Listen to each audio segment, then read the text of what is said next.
This has been an historic week for me. I found a pair of socks that actually matched after doing laundry. I went through a whole Zoom meeting without once having to say, "You're on mute." And Anbernic actually sent me a device to review.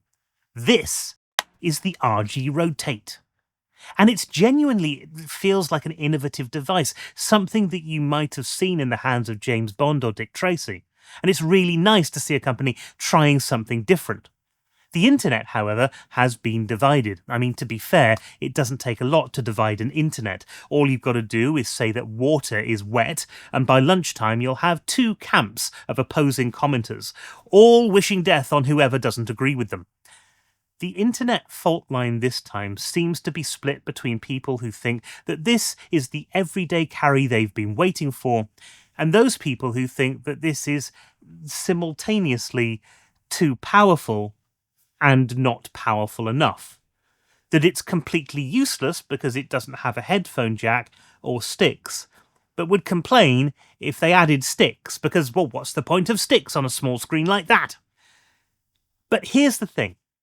I think people have missed the point of this device, and I'm pretty sure that other people think the same, because there seems to be a lot of people in this sentence, there seems to be a lot of people who are actually very interested in picking this one up. The RG Rotate is the first swivelling device from Anbernic. It has the same design philosophy as the PSP Go 2, just it's got a slightly different mechanic. The idea is to make a device that's small when you're trying to carry it around, but big enough so that you can play it like one of your French girls. And that's also why Anbernic makes a titanic amount of sense, because you can turn this thing on, get into your media, and press play without having to access the controls at all. But at the flick of a screen, you're ready to jump into a whole history of gaming from platforms that run right up to the Dreamcast and N64. And you can dabble with some PS2 and GameCube as well. And you've got two different options here. A nice, shiny, premium-feeling aluminium one for $108 and a black plastic 88-buck one for all of the plebs. They sent me one of the plastic ones. Now, obviously, I jest, but there are two different models here. One is a bit lighter, one feels a bit more premium. So that's what you've got to decide on if you're thinking of picking one of these up. And yet, the model that I have doesn't actually feel like a cheap device, not when you first pick it up at least, but we'll come to that a bit later. There's also plenty of questions around whether or not this is going to be a good everyday carry. Will the battery last long enough? I mean, it's only got 2,000 milliamp hours in here. Would you be better off plugging it into a potato? And for a device that seems to want to be a jack of all trades, is it actually mastering any of them? How is gameplay on a media device? How is media consumption on a gaming handheld? But before we get terribly bogged down into the semantics, and let's face it, some antics are more fun than others, we really need to ask ourselves the big question here. Does the RG Rotate spin you right round like a record baby, or does it make you want to turn the other cheek?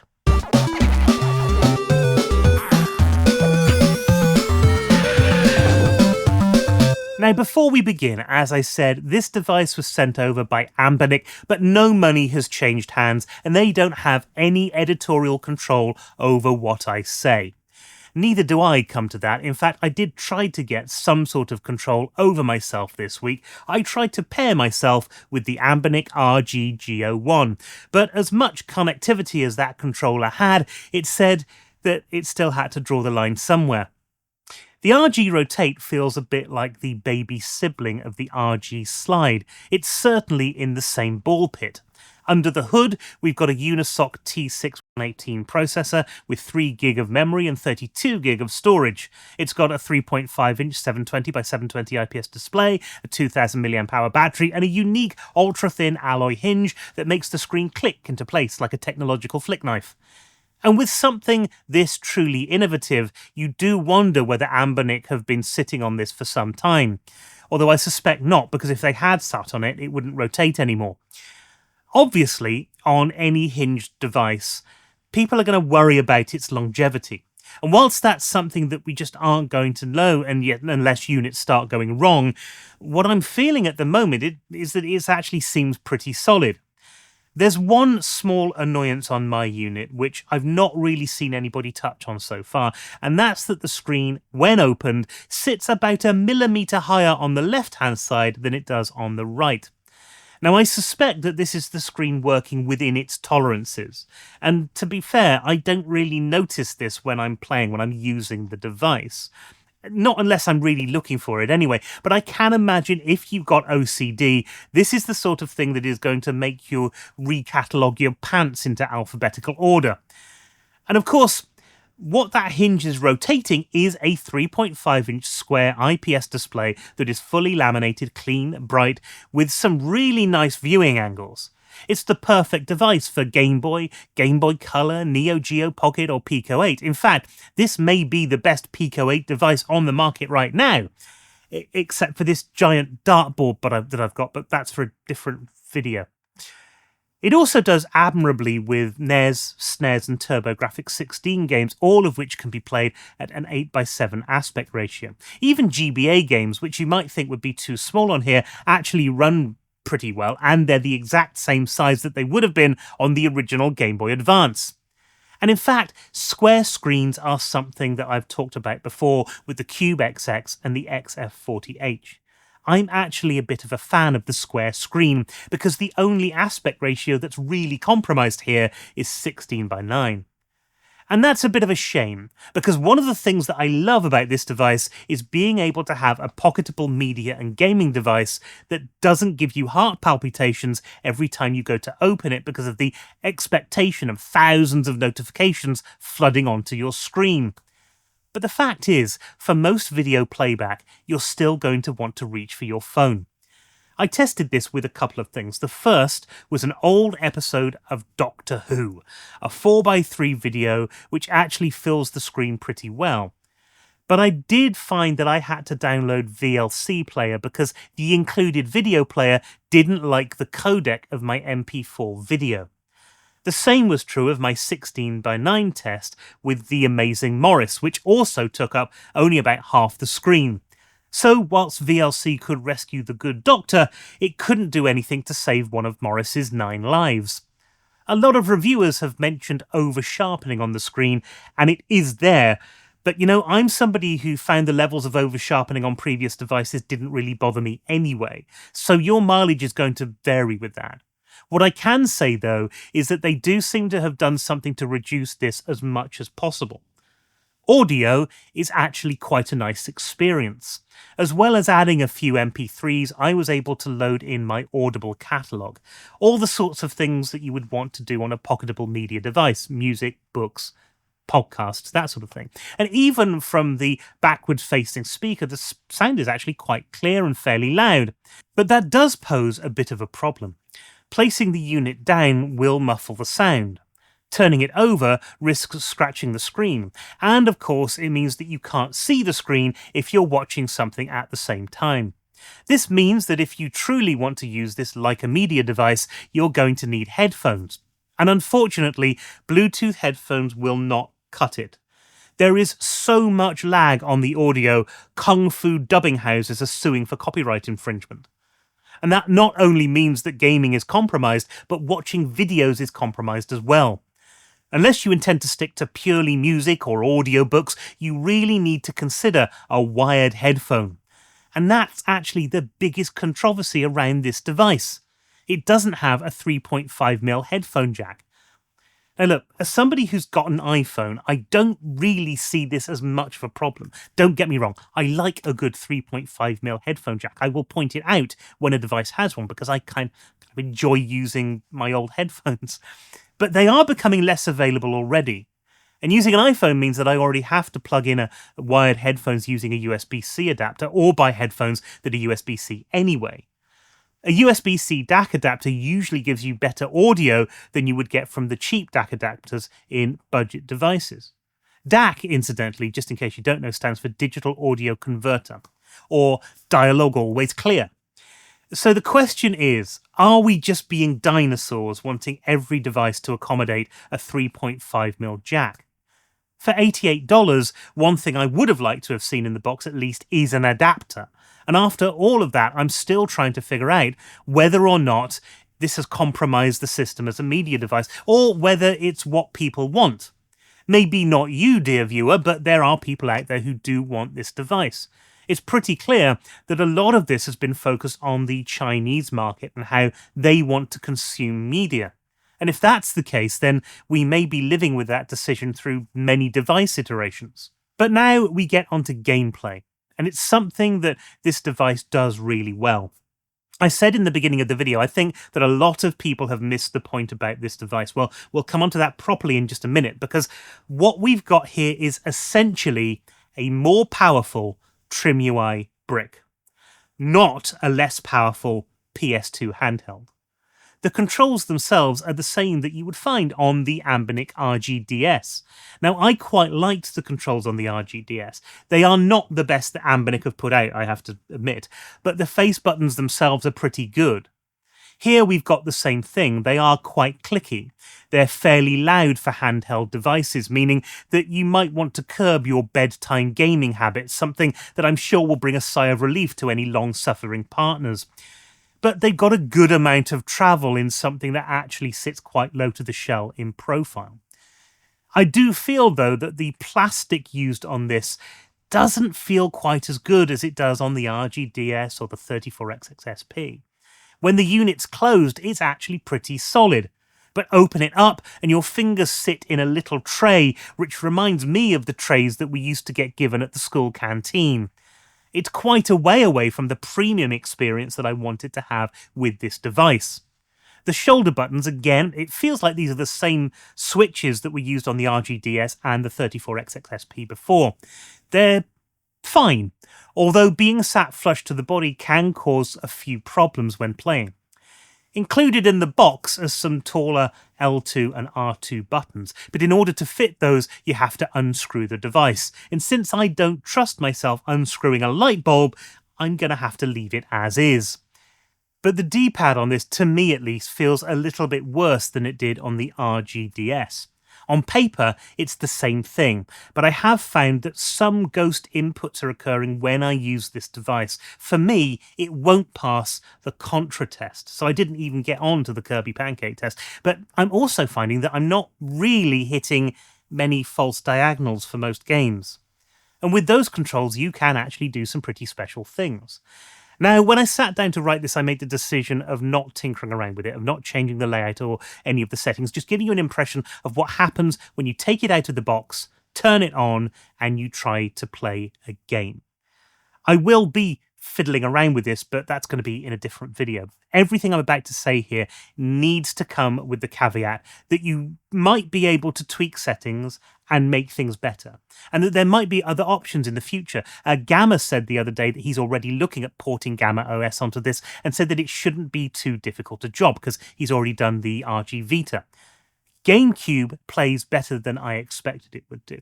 You've got a double dash at 37 frames a second. There's some audio stuttering, but with a few judicious tweaks, you might just be able to get over that as well. And whilst games like F-Zero GX, can't say that, F-Zero GX, were just not even playable, Super Smash Bros., R Racing Evolution, and Zelda Twilight Princess were genuinely enjoyable. The big tip for GameCube and PS2 games, in fact, is to use PAL versions of the ROMs because they run at 50Hz instead of 60, and you get around about a 17% performance gain. One thing to note, on GameCube, they have stretched the game so it fills the whole square, and that does feel a little bit off. The PS2 experience, on the other hand, was a lot worse than the GameCube one. I tried Midnight Club 3 and it crashed. Jak and Daxter, which had massive slowdown problems and wasn't really playable, and then Neo Contra all of a sudden played perfectly. It looks like lighter titles are going to work, and with the PS2 catalogue you've got a lot of lighter titles included. But the games that you actually want to play will probably struggle. You can definitely dabble with both PlayStation and GameCube on this device, but I would suggest that if that's where you want to go, you'd be better off getting something like the Mangmi Air X. Now, technically, the Mangmi Air X is a little bit lower in terms of specifications, I think, but you do get to use turnip drivers, and now that's supported for PS2 games as well, that's probably where you should be thinking. Everything below that, of course, worked perfectly well. Obviously, PSP is very small, it's a compromised experience, but you do have God of War Chains of Olympus running at 60 frames a second, and that's something that you couldn't even do on the original console. If you can get away by holding this closer to your face when you're playing, you might even find PSP a little bit enjoyable. Dreamcast is really strong, the exception being Sega Rally 2, but this was running out of the box through RetroArch. You also have Redream on here as a standalone app, but I would have liked to have seen the standalone app of Flycast with this as well. You do feel the lack of an analog stick on some of these Dreamcast games, but you can still have an awful lot of fun here. Actually, the same is true of Nintendo 64. The games play perfectly fine. The compromise you're going to make is because of the lack of analog sticks or controls with unfamiliar mapping. Even 3DS runs fairly well on here, although I didn't get a chance to test many titles. There is some shaded compilation stutter as you're playing, but that's kind of to be expected, and let's be totally honest, that happens even on much, much higher end devices. Happens on the Thor, for example. It's a lot better experience than the chipset would initially suggest, however. The natural fits here are actually Pico-8, which you can get working through its own Android app, and Game Boy Advance, because whilst this isn't as large as the 34XX SP, it's properly sized for the platform. Out of the box, overlays are applied to Game Boy Color, anything that runs through RetroArch, and I found these to be a bit unnecessary, a bit obtrusive. It did mean that games that could fill the entire screen weren't filling the entire screen. I actually have an Android setup guide for Anbernic where I go through removing all of this stuff, and I think that this is something I'm going to need to do with this console too. As well as that, the launcher software is fine, but it's compromised. You can't even launch all of the systems that will launch through RetroArch, which means there's a whole bunch of gaming that you're missing out on straight out of the box.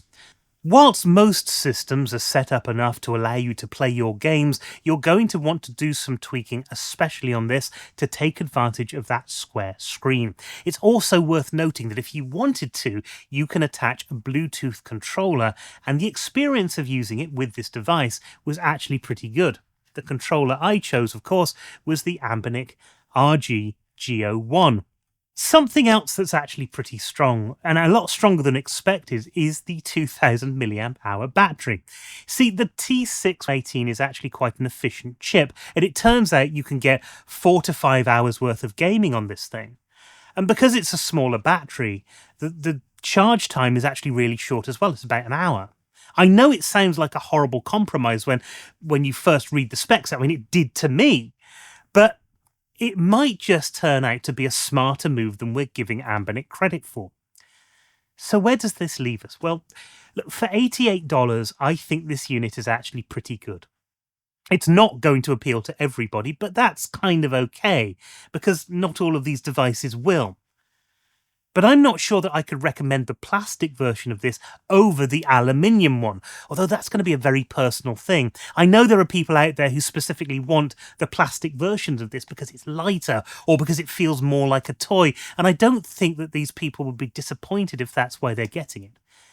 But if you bought into the idea of this being a premium gaming device and a premium media player at the same time, then you might be better off going with the aluminium version. Certainly people who are into Pico-8 or Game Boy could get an awful lot out of this. And actually, the form factor here is a pretty big selling point. You're paying around about the same price as a brick hammer, and for that, you get a device which works about the same way as the brick hammer and yet is much more powerful for playing Dreamcast and N64 titles. What's more, you've got better scaling and shader options just through having that little bit of extra power. And it should be noted that this is the cheapest T6-118 device on the market right now. Whilst I wouldn't recommend this for anybody whose aspirations are PSP, PlayStation 2 or GameCube, it does feel like this is a step up from Anbernic's H700 devices and something that people are going to enjoy using if they buy it for the right reasons. Now look, this is just my first look at the device. I've only had it for a couple of days and usually I hang on to these for a few weeks. So no doubt I'm going to want to come back to this in a little bit to see whether or not it's holding up, whether or not it's a device that I want to pick up every day, and any problems that I may have encountered in the meantime. But for now, I hope I've given you enough information so that if you're thinking of pre-ordering this thing, you can make an informed decision. That's what I would hope anyway, and I would love to know what you think about this in the comments below. This is certainly a device that's been getting mixed reviews, but you know what? So was the RGDS, and that actually turned out okay in the end.